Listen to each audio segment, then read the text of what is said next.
Question, child marriage act क्या है? कम उम्र बच्ची से शादी करने वाले को कौन सी सजाएं होंगी? चाइल्ड मैरिज एक्ट में अगर कोई भी ऑफेंस करता है, वो जो मैटर है वो जना में आता है। 376 इसमें उम्र कैद की सजा है। फरहान भाई के ये क्या मामला है और ये मैरिज एक्ट क्या है और इसके साथ ये जो चाइल्ड मैरिज एक्ट है, इस हवाले से भी कुछ डिटेल्स बताइए और इस केस के हवाले से। एक्चुअली आजकल के ये जो मैटर्स सब तकरीबन ज़्यादा आ रहे हैं पसंद की शादी के, और इसमें तकरीबन जो फैमिलीज़ होती है वो देखती है कि इज़्ज़त का मामला है, तो कुछ लोग ऐसे होते हैं कि एफआईआर कटवाते हैं चाइल्ड मैरिज एक्ट की और उसको चैलेंज भी करते हैं शादी को। और कुछ लोग ऐसे होते हैं कि वो कहते हैं कि इज़्ज़त का मामला है, बात दबाई जाए, घर पे ही बैठे होते हैं, कोर्ट तक नहीं जाते बेचारे। तो ये जो चाइल्ड मैरिज एक्ट का जो बना हुआ है, एक 5 साल की कोई लड़की है, उसका मैंने सुना है कि यहाँ पे जो है ना उसकी बेल कल डिसमिस हुई है 5 नंबर एडीजे से। तो ये है कि सेक्शन 3(4) ये कहता है कि अगर लड़की 18 साल से कम है तो उसकी शादी नहीं हो सकती। सबसे पहले तो मैं ये कहूँगा कि जिसने शादी करवाई है, निकाह पढ़वाया है, तो सबसे पहले उसके ऊपर एफआईआर होनी चाहिए। और ये सारा मसला होता है इन्वेस्टिगेशन के अंडर में। अगर इन्वेस्टिगेशन अच्छी की जाए तो मुलजिम को जो है ना सज़ा हो सकती है इस केसेस में। अगर इन्वेस्टिगेशन सही तरीके से नहीं की जाए तो मुलजिम काफ़ी ऐसे होते हैं कि कोर्ट की जो है ना यहाँ पे 164 रिकॉर्ड होता है, वहाँ से ही बरी हो जाते हैं। तो इस तरीके से जो सारा मलबा आता है इन्वेस्टिगेशन के ऊपर आता है। चाइल्ड मैरिज एक्ट के आप देखेंगे कि यहाँ पे एफआईआर ही कम होती है। यहाँ पे लॉ बना हुआ है, पार्लियामेंट से कानून बना हुआ है कि भाई आप जो है ना 18 साल से कम लड़की के साथ शादी नहीं कर सकते। उसके बाद में अगर कोई ये ऑफेंस करता है तो उसकी जो एक प्रॉपर जो है ना एक कानून की जो एक चेन बनी हुई है कि एक मुलजिम है, कोई ऑफेंस करता है ऐसे उसके खिलाफ कोई कानूनी कार्रवाई वो उस तरीके से नहीं होती। कुछ प्राइवेट ऐसे लोग होते हैं जो एफआईआर कटवाते हैं, कुछ लोग ऐसे होते हैं कि जो इज्जत की वजह से बेचारे यहाँ पे थाने में भी नहीं आते हैं और कोर्ट कचहरी में भी नहीं आते हैं। जो अभी रिसेंटली आपको पता है कि एक बिल पास किया गया हुआ था जिसमें कहा गया है कि चाइल्ड मैरिज एक्ट में अगर कोई भी ऑफेंस करता है तो वो जो मैटर है वो जना में आता है। जी अच्छा, ये बताइए कि इस पर जो सज़ा है वो क्या हो सकती है? क्या जना की सज़ा इस पर हो सकती है या फिर इसके कोई और एक्ट हैं, कोई और सज़ाएं लागू हैं जो चाइल्ड मैरिज एक्ट पे जब एफआईआर कटेंगी उस बंदे के खिलाफ तो क्या सज़ाएं हो सकती हैं और कौन से वो लोग हैं शरपसंद जो सलाखों के पीछे हम देख सकते हैं, कौन सी सज़ाएं होंगी उनकी? इसमें जो है ना अगर चाइल्ड मैरिज एक्ट के तहत अगर कोई निकाह करता है तो ये जना का मैटर हो गया। 376 इसमें उम्र कैद की सज़ा है। और तकरीबन हम देखते हैं कि चाइल्ड मैरिज एक्ट के जो सेक्शंस लगते हैं वो 3(4) लगते हैं। 3(4) ये 3 में तो ये है कि इसकी जो पनिशमेंट है, 4 ये है कि उसकी 3 साल पनिशमेंट है।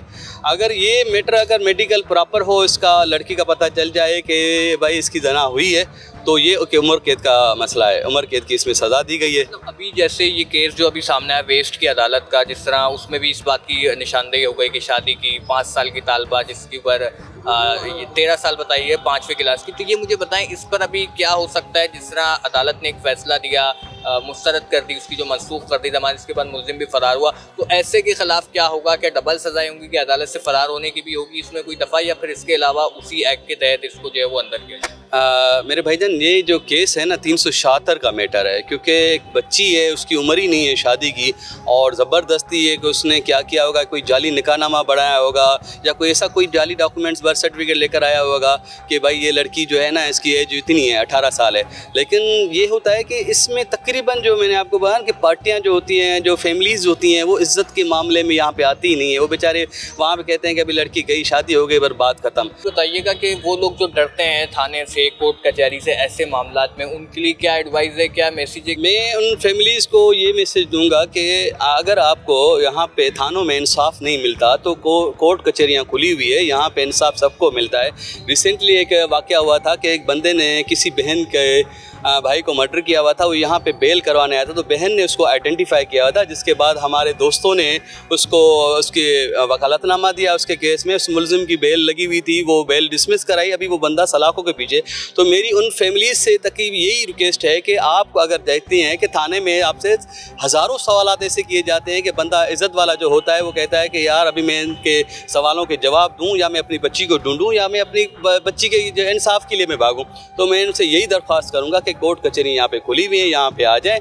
हमारी लीगल टीम है वो आपकी सपोर्ट करेगी, फ्री ऑफ कॉस्ट हमारी लीगल टीम है आपकी सपोर्ट करेगी। ये भी बताइए कि जो मुतासर लड़की होती है उसको बाज़ों का शेल्टर होम भेज दिया जाता है, उसको घर नहीं भेजा जाता, तो इस तरह का कॉन्सेप्ट क्यों अदालत की तरफ से फैसला किया जाता है कि शेल्टर होम भेजना, लड़की को घर वालों के साथ नहीं भेजा जाता? इस हवाले से भी बताइए कि क्या लड़की शेल्टर होम जाना ज़रूरी है? क्योंकि कई हमने ऐसे फैसले देखे जहाँ ये केसेस होते हैं तो लड़की शेल्टर होम जाती है। जिस तरह एक बड़ा रिसेंटली 2000 केस था, उसमें भी हमने यही चीज़ देखी, तो इस बारे में बताइए। देखो शेल्टर होम तो इस सूरत में लड़की को भेजते देती है कि लड़की की उम्र कम होती है, तो ये होता है कि लड़की कहती है कि यार मैं अपने बाप के घर नहीं जाना चाहती, क्योंकि वहाँ पे एक ऐसे सेंसिटिव मैटर होते हैं कि खतरात होते हैं कि खुदा ना खास्ता अगर लड़की माँ बाप के पास गई तो गैरत के नाम पे उसको कत्ल कर दिया जाए, तो कोर्ट उसको सिक्योर करने के लिए उसको दारुल अमान भेजती है वहाँ पे। और लड़की का एक 164 होता है, माँ बाप को एक हक हासिल होता है कि आप अपनी बेटी के पास जाएँ, उसको तसल्ली दिलाएँ कि बेटा हम आपको नहीं मारेंगे, हम आपका केस लड़ेंगे, इतना बड़ा आपके साथ जुल्म हुआ है। तो एक फैसिलिटेट कोर्ट करती है। कोर्ट 164 में अगर वो बोलती है कि हाँ इस बंदे ने मेरे साथ ज़बरदस्ती शादी की हुई है और इस बंदे ने इसको जना की हुई है, तो कोर्ट जो होती है वो प्रॉपर जो सेक्शंस होती है इन्वेस्टिगेशन ऑफिसर को डायरेक्शन देती है कि भाई ये इन्वेस्टिगेशन करें, कि कोर्ट 164 के तहत जो सेक्शन जो लगते हैं वो सेक्शन लगाती है। बाकी कोर्ट कभी भी नहीं चाहेगी कि अगर लड़की एक ज़बरदस्ती नहीं जाना चाहती उसको उसके साथ भेजे, कल को वो लड़की किसी को कत्ल के गैरत के नाम पे कत्ल कर दें तो कोर्ट के लिए भी एक बड़ा ब्लेंडर बन जाता है जी।